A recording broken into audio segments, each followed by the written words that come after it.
तनोतु नितरामितरानपेक्षम्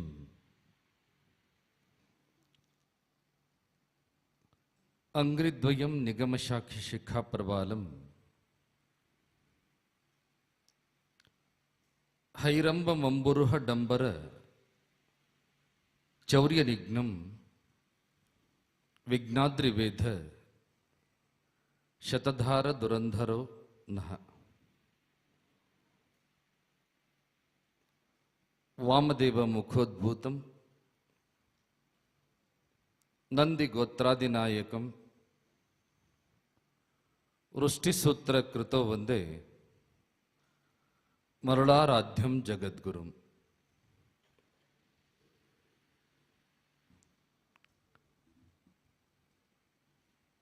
सांगली शहर में शिव बसव सांस्कृतिक कला क्रीड़ा मंडल संस्था से आयोजित उज्जैनी जगद्गुरु महास्वामी जी का आध्यात्मिक आशीर्वचन कार्यक्रम में उद्घाटन समारंभ में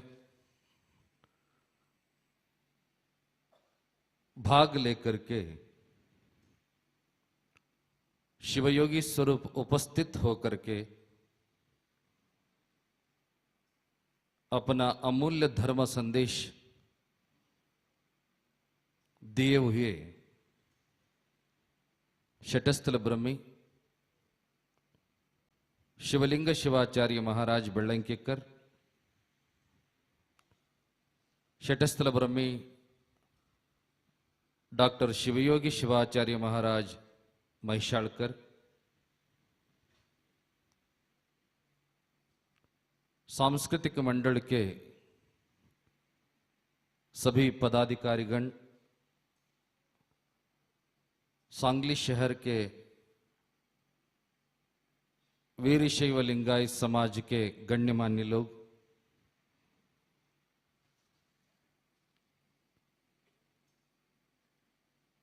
शिवतांडव स्तोत्र पठन करके कार्यक्रम का आरंभ किया हुआ मातृगण, भक्तगण एवं माताएं, पत्रकार लोग, प्यारे बच्चों, प्रथमतः उपस्थित सभी लोगों को जगद्गुरु पंचाचार्यों की तरफ से, उज्जैन महापीठ की तरफ से अनंत मंगल आशीर्वाद प्रदान करते हैं।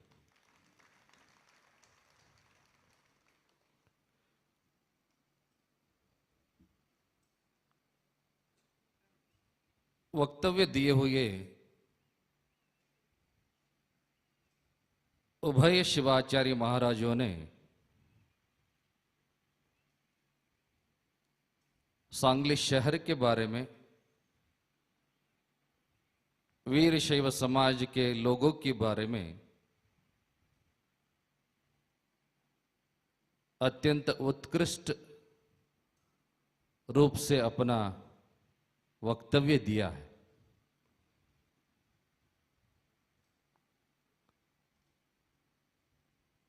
ऐसे भाग्य सांगली शहर को मिला है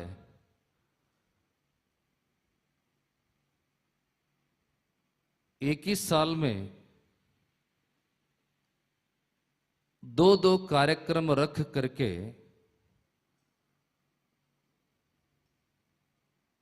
पंचपीठों के एक नहीं, दो नहीं, तीन जगत गुरुओं को बुला करके दर्शन प्राप्त करने वाला शहर है वो सांगली शहर है।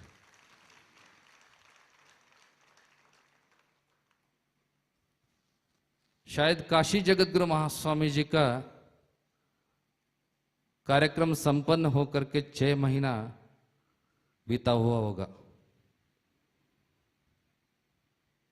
उस कार्यक्रम में उज्जैन जगतगुरु महास्वामी जी भी भाग लेकर के यहाँ के लोगों को आशीर्वचन जो दिया था, हमें अभी भी वो स्मरण है।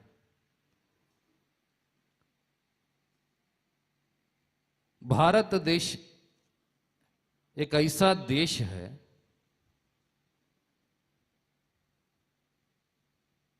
वो देश को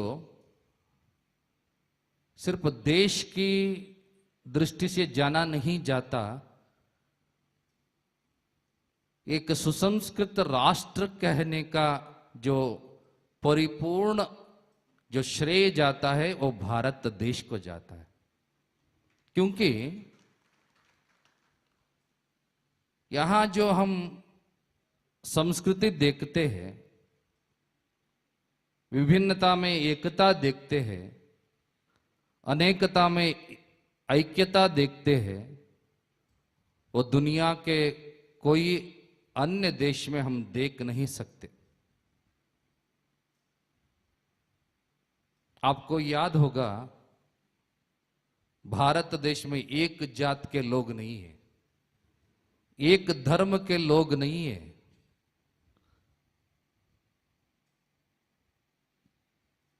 जितना भी लोग हैं, संस्कृति विभिन्न हो, धर्म विभिन्न हो, फिर भी देश की दृष्टि से एक हो करके भ्रातृत्व भाव से जीते आया है, वो देश है भारत देश है। उस देश का नाम में ही वो ताकत दिखता है। आप सभी लोग सोचते होंगे भारत देश कहलाए तो वो नाम भरत राजा से आया है, ऐसे सोचे होंगे। भारत संस्कृत में उस शब्द का अर्थ ऐसे कहा गया है, भारत। भा इसका मतलब है ज्ञान, रत इसका मतलब है जिसको उस ज्ञान में आसक्ति है, रत है वो विद्या में अध्ययन और आसक्ति जिसको है उसको रत बोलते हैं। इसका मतलब यह है भारत के हर प्रत्येक व्यक्ति ज्ञानी कहलाता है, वो भारत देश का विशेषता है। इतना ही नहीं, पूरे दुनिया को तत्वज्ञान का, धर्म का, मोक्ष का जो ज्ञान प्राप्त किया हुआ देश भी भारत देश है। इसलिए इस संस्कृति को, इस परंपरा को पूरे दुनिया के लोग प्यार करते। ऐसे कौन से धर्म में एक कहा गया है? हिंदू संस्कृति में कहा गया है, आप सभी लोगों का पहला देवता कौन है? मातृ देवो भव। जन्म दिया हुआ मां ही आप सभी लोगों का पहला देवता है। दूसरा, पितृ देवो भव, आचार्य देवो भव। इतना ही नहीं, अतिथि देवो भव। कोई पहचान नहीं, परिचय नहीं, ऐसे व्यक्ति आया तो भी उस व्यक्ति को देव की दृष्टि से देखने वाला संस्कृति वो भारत देश में है। ऐसे जो संस्कारों को उपदेश करने का जो शास्त्र है, धर्म है, वो दुनिया में कोई अन्य धर्म में हम देख नहीं सकते। वो सिर्फ और सिर्फ हिंदू धर्म में, भारतीय संस्कृति में, हमारा देश में हम देख सकते हैं। पंडित जवाहरलाल नेहरू जब प्रधानमंत्री थे तभी एक विदेश को प्रवास जाते हैं। दूसरा देश का प्रधानमंत्री आया तो स्वागत का भरपूर व्यवस्था होता है। उस देश के लोगों ने सोचा नेहरू जी को क्या क्या पसंद है, कौन सी चीज उनको प्यार है। उस सभी अध्ययन करने के बाद वो लोगों ने ये नतीजे पर पहुंचा, पंडित जवाहरलाल नेहरू को दो चीजें पसंद है, बहुत प्यार है। एक बच्चे लोग, इसलिए उनका जन्मदिन को बच्चों का दिन ऐसे मनाया जाता है, वो नवंबर 14। दूसरा गुलाब के फूल, आखिरी सांस तक उनका सीने के जो जेब की कोट की जेब था ना, उसके ऊपर हमेशा वो गुलाब रहा करता था। एक 8-9 साल की बच्ची को तैयार किया, उसको ट्रेनिंग दिया गया। नेहरू जी आते ही तुमको उनके पास जाना है, गुलाब का फूल उनके हाथ में दे करके तुम्हें एक वचन बोलना है, नेहरू जी आपको हमारे देश में स्वागत है, हम आपको और आपके देशवासियों को बहुत प्यार करते हैं, ये वचन तुम्हें बोलना होगा। ऐसे ट्रेनिंग दिया गया। नेहरू जी आए, वो बच्ची नेहरू जी के पास गई, बहुत प्यारी बच्ची थी। नेहरू जी को वो बच्ची को देखते ही बहुत खुशी, प्रसन्नता प्राप्त हुआ। वो बच्ची गुलाब के फूल दे करके जैसे ट्रेनिंग दिया गया था वैसे ही वो वचन बोली, नेहरू जी हमारे देश में आपको स्वागत है, आपको और आपकी देश को हम बहुत प्यार करते हैं, ऐसे बोल के वो गुलाब के फूल दिया। नेहरू जी ने अत्यंत प्रसन्नता हो करके वो फूल लिया, वो बच्ची को पास बुलाया। वो बच्ची जो वचन कही थी, वो वचन को सुनते ही नेहरू जी ने वापस वो बच्ची को प्रश्न किया, गुलाब की फूल दिया ये मुझे पसंद है, जो स्वागत बोली वो भी पसंद है, साथ में ये जो वचन बोली ना तुमने, मेरे को और मेरे देश को प्यार करते हैं हमारे लोग, ऐसे क्यों बोली, ऐसे बच्चे को प्रश्न करता है नेहरू जी।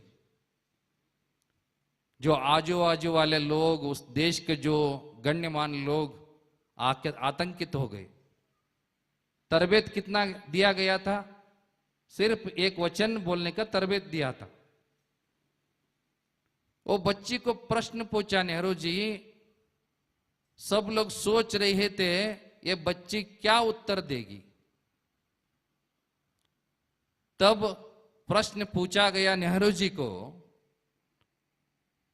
वो बच्ची अत्यंत स्पष्ट और निष्ठा रूप से बोलती है, नेहरू जी आपके देश में जन्म दिया हुआ मां को भगवान मानते हैं, हमारे देश में ऐसा नहीं है। जन्म दिया हुआ पिता को भगवान मानते हैं, हमारे देश में ऐसा नहीं है। सिर्फ और हम क्या बोलते हैं? मम्मी और डैडी बोलते।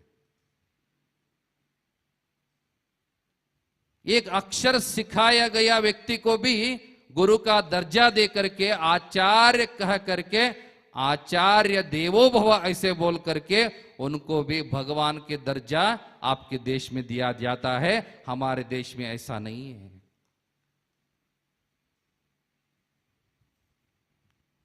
जन्म दिया हुआ धरती को भी भगवान मानते हैं आप।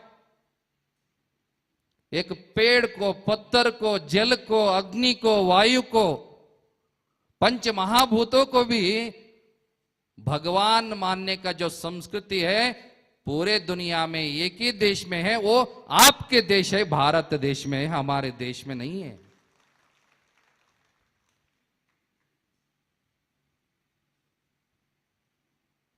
तो आगे कहती है, हमारे देश में मेरे पापा मम्मा बोला करते हैं हमेशा, अक्सर, शादियां तो हमारे देश में अग्रीमेंट जैसा हुआ करता है, मगर भारत देश में शादी पवित्र रिश्ता मानता है, पवित्र बंधन मानता है। पूरे सांस, आखिरी सांस तक एक दूसरे के साथ पति पत्नी रहा हुआ एक ही देश है, वो जीने का एक ही देश है, वो भारत देश है। ऐसे संस्कार दुनिया के कोई अन्य देश में नहीं है। इसलिए आपका देश को धर्म का देश कहा जाता है, देवों का देश कहा जाता है, ज्ञानियों का देश कहा जाता है, मोक्ष प्रदान देश कहा जाता है। इसलिए आपको और आपके देश को हम अत्यंत श्रेष्ठ रूप से प्यार करते हैं, ऐसे वो बच्ची नेहरू जी को उत्तर देती है। ये युग युगों का इतिहास है।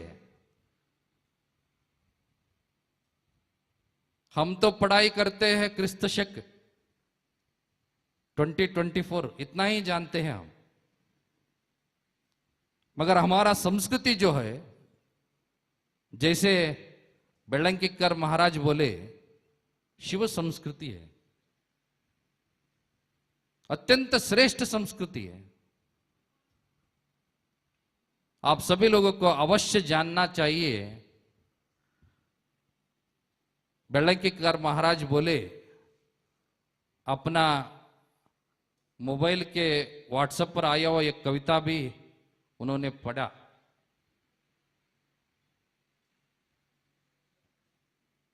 उसमें एक पद्य में, जो मां की गोद में 8वें मास में रहते समय पहला संस्कार देना चाहिए, लिंग धारण कराना चाहिए, पंचाक्षर महामंत्र का उपदेश कराना चाहिए, ऐसे वो कविता में लिखा गया है। ये बात सही है। कोई अन्य धर्म में प्रसव पूर्व संस्कार नहीं देख सकते हम। सिर्फ और सिर्फ वीर शैव लिंगायत धर्म में प्रसव पूर्व संस्कार हम देख सकते। कुछ लोग सोचते होंगे, कुछ लोगों के मन में प्रश्न उठे होंगे, 8वें मास में लिंग धारण करने से, गर्भ को ही लिंग धारण करने से उपयोग क्या है, उसका उपयुक्तता क्या है, लाभ क्या है। आजकल तो विज्ञान अत्यंत श्रेष्ठ रूप से अपना काम करते हुए संशोधन में कहा गया है, बच्चे का 8वें मास में जो मां के गोद में रहते समय पूर्ण रूप का शरीर का ग्रोह हो चुका होता है, जो मानसिक रूप से जो मन का विचार चालू करना होता है। इसलिए जो 8वें मास में जो सोच, जो आशीर्वाद उनके ऊपर हम डालते हैं, वही सोच आगे हमें फल मिलता है, इसे संशोधन में भी वो फल प्राप्त हुआ है।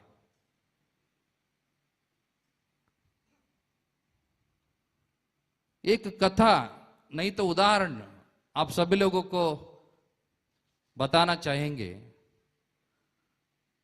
महाभारत तो सबको ज्ञात है। उसमें एक व्यक्ति आता है अभिमन्यु। नाम तो याद है ना, अभिमन्यु। अभिमन्यु किसका बेटा है? किसका?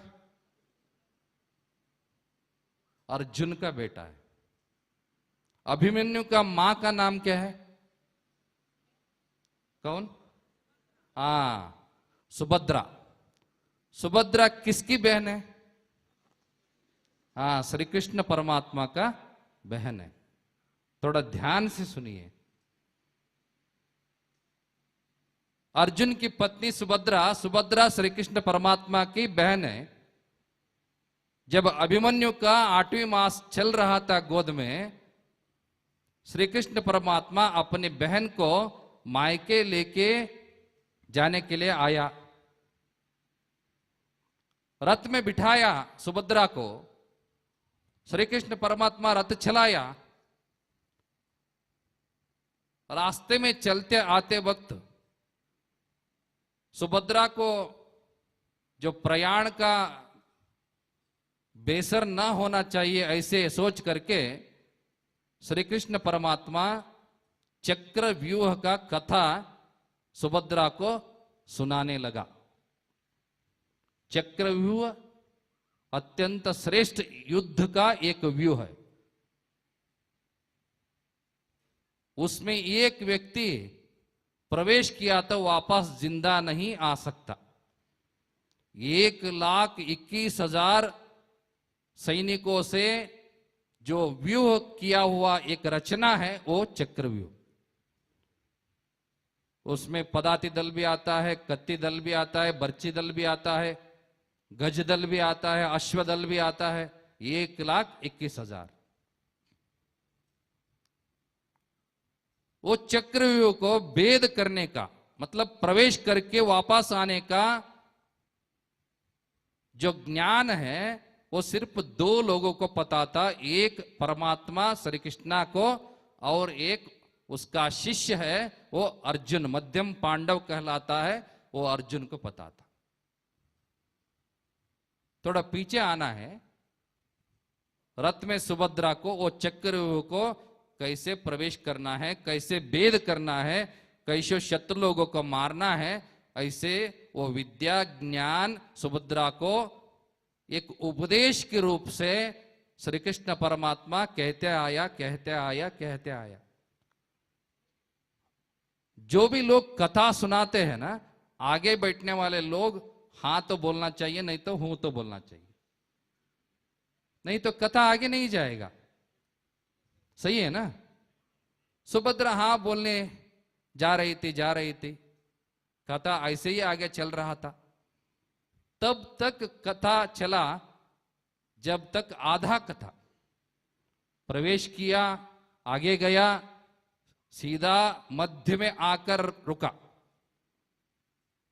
तब श्री कृष्ण परमात्मा को जो हाँ शब्द आवाज आता था ना, उसमें थोड़ा शब्द में भेद उनको ग्रहण हुआ। मतलब सुभद्रा का शब्द नहीं लगा। पीछे मुड़कर देखता है श्री कृष्ण परमात्मा, सुभद्रा गहरी नींद में, गहरी नींद में, मगर हां बोलने का आवाज आ रहा है।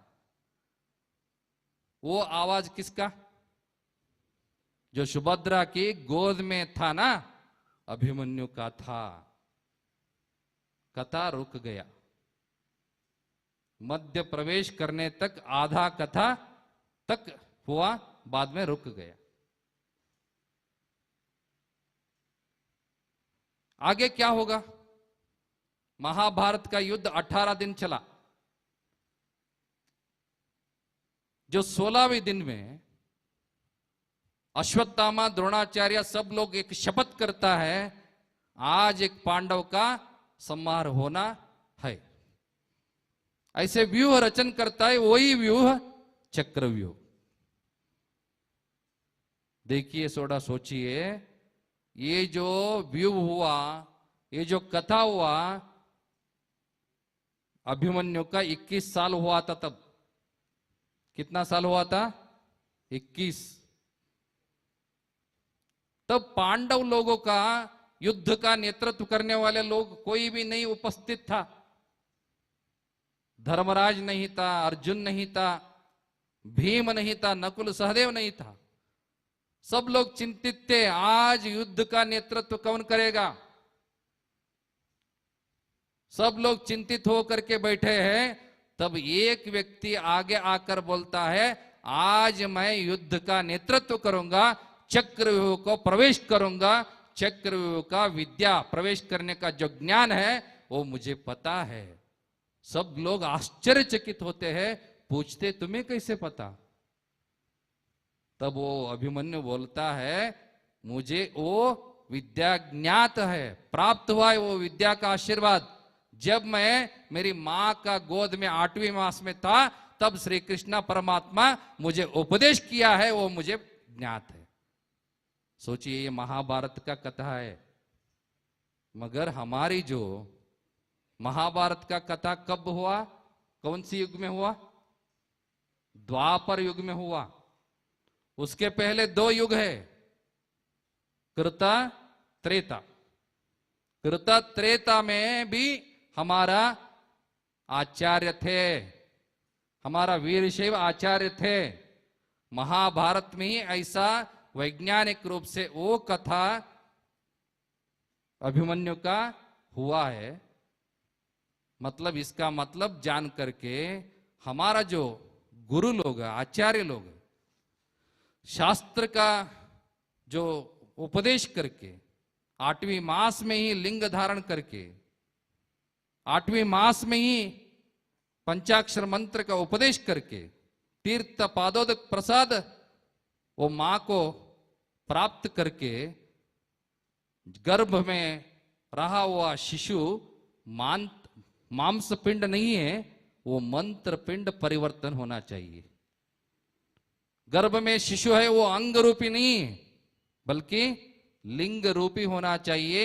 इतना ही नहीं, जो इस दुनिया को सिर्फ अंग रूप से, मांस रूप से प्रवेश नहीं करना चाहिए, मंत्र रूप से, लिंग रूप से प्रवेश करना चाहिए। निजी सच्ची अच्छी एक वीर शैव हो करके इस दुनिया में अत्यंत श्रेष्ठ रूप से अपना कर्तव्य निभाना चाहिए। ऐसे उपदेश 8वीं मास में ही प्रसव पूर्व संस्कार देने वाला एक ही धर्म है, वो वीर शैव लिंगायत धर्म। सिर्फ ये संस्कार ऐसे ही नहीं कहा, वैज्ञानिक दृष्टिकोण से कहा है। ये जो महाभारत का घटना है, अत्यंत नजदीक रूप से देखा गया तो वीर शैव परंपरा में अत्यंत श्रेष्ठ रूप का संस्कार कहा गया है, उल्लेख दिया गया है। इसलिए आप सभी लोग माता पिताओं को हमारा आदेश है, सूचना है, आज तक जो संस्कार आपने किया या न किया छोड़िए, आज के बाद तो जो भी मां गर्भधारण होती है 8वीं मास में गर्भलिंग धारण अवश्य करेंगे और गुरु के द्वारा पंचाक्षर महामंत्र उपदेश अवश्य करेंगे।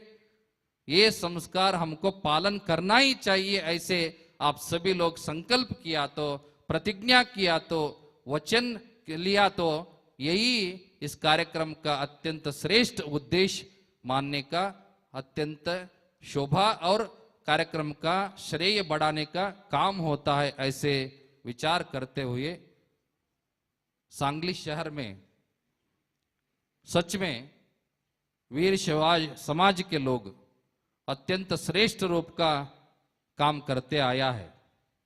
शिवोत्सव सांस्कृतिक क्रीड़ा कला मंडल ऐसे संस्था स्थापन करके एक नहीं, 2 नहीं, साल में 1-1, 2-2 धार्मिक कार्यक्रम आयोजित करके पूरे समाज को जगतगुरु महास्वामी जी का, शिवाचार्यों का जो आशीर्वाद प्राप्त करने का जो काम करते हैं वो हम देखते हैं सिर्फ और सिर्फ सांगली शहर में। सच में एक न एक कार्यक्रम आयोजित करके लोगों को जागृत करने का, लोगों को धर्म की नजदीक लाने का, दो धर्म प्रचार और प्रसार कार्यक्रम में अपना सेवा करने का योगदान हमेशा करते आए हो। सिर्फ 6 महीने में काशी जगतगुरु महास्वामी जी का कार्यक्रम संपन्न होने के बाद उज्जैन जगतगुरु महास्वामी जी को भी यहाँ बुला करके 5 दिन का आध्यात्मिक आशीर्वचन कार्यक्रम आयोजित किया गया है। पहला दिन का कार्यक्रम है उज्जैन पीठ, वृष्टि सूत्र पीठ कहा जाता है। इतिहास में कहा गया है जहां जहां भी उज्जैन जगतगुरु महास्वामी जी का पाद स्पर्श होता है वहां पूरे साल तक वृष्टि का भरपूर प्राप्त होगा, ऐसे इतिहास में कहा गया है। इसलिए हम भगवान से प्रार्थना करते और वृष्टि सूत्राधिपति वरुण देवता से विनंती करते इस पूरे परिसर को इस साल पूर्ण रूप से किसानों को, सभी लोगों को वृष्टि प्रदान करे, ऐसे विनंती करते हैं। लोगों का जीवन समृद्ध रहे, किसानों लोगों का जीवन समृद्ध रहे, अच्छे फसल मिले। सिर्फ फसल नहीं मिलना चाहिए, फसल के साथ साथ अच्छे दाम में मिलना चाहिए और सभी लोगों का उद्योग, व्यवहार, व्यापार अभिवृद्धि होना चाहिए। जिनको बच्चा नहीं है, संतानापेक्षित दंपति लोगों को धर्मनिष्ठ, विनयवंत, विद्यावंत, संस्कारवंत बच्चा, चाहे वो बच्ची हो या बच्चा हो, कोई भी हो, संतान प्राप्त हो, ऐसे आशीर्वाद करेंगे। साथ ही साथ सभी उपजात के जो वीर शैव समाज के लोग एकत्रित हो करके हम एक ऐसे सोच करके एक समाज, बलिष्ठ समाज निर्माण करने में अपना योगदान देना चाहिए, ऐसे सभी लोगों को सूचित करते हुए हमारा बेलंकीकर महाराज और महिषाणकर महाराज यहाँ के जो सांगली जिला में अत्यंत श्रेष्ठ रूप से अपना धर्म का और पीठ का सेवा करते आया है, धर्म प्रचार करते आया है। आज यहाँ शिवयोगी स्वरूप उपस्थित होकर के अपना उत्तम धर्म संदेश दिया है। बेलंकीकर महाराज को और महिषाणकर महाराज को उज्जैन पीठ की तरफ से विशेष रूप का अनंत मंगल आशीर्वाद प्रदान करते हैं। आज देर होने के कारण ज्यादा आशीर्वचन न देते हुए बेलंकीकर महाराज सूचना दिया है कल से ठीक समय पे ये कार्यक्रम शुरू होगा और ठीक समय पे खत्म होगा, ऐसे उन्होंने बोला है। ऐसे सभी लोगों को आना है और इस कार्यक्रम का प्रयोजन लेना है। साथ ही साथ सभी लोगों को साथ में लेकर के आना है, ऐसे सभी लोगों को संबोधित करते हुए जिन जिन लोग अपना सेवा किया है, जो मंडल के सभी पदाधिकारीगण तो आशीर्वाद के तो पात्र ही है, साथ ही साथ उनके जो सहकार दिया है, दानी लोग हो, सेवा किए हुए लोग हो, आए हुए सभी लोगों को अनंत मंगल आशीर्वाद। साथ ही साथ अपना मातृगण तो काशी जगतगुरु महास्वामी जी का कार्यक्रम में भी अत्यंत श्रेष्ठ रूप से शिवतांडव स्तोत्र पठन करके कार्यक्रम का शोभा बढ़ाया था। वही मातृगण आज भी आकर के और शिवतांडव स्तोत्र पठन करके इस कार्यक्रम का शोभा बढ़ाया है। वो सभी मातृगण को उज्जैन पीठ की तरफ से विशेष रूप का अनंत मंगल आशीर्वाद, स्वागत किया हुआ लोगों को, आए हुए सभी लोगों को, व्यवस्था किए हुए सभी लोगों को, सभी भक्तगण को विशेषतः पुनश्च अनंत मंगल आशीर्वाद प्रदान करते हुए सभी लोगों के जिंदगी में आयुष्य, आरोग्य प्राप्त हो, सुख शांति नेम्मदी प्राप्त हो, ऐसे आशीर्वाद प्रदान करते हुए हमारा आशीर्वचन को पूर्ण करते हैं। ओम शिवम भूयात्।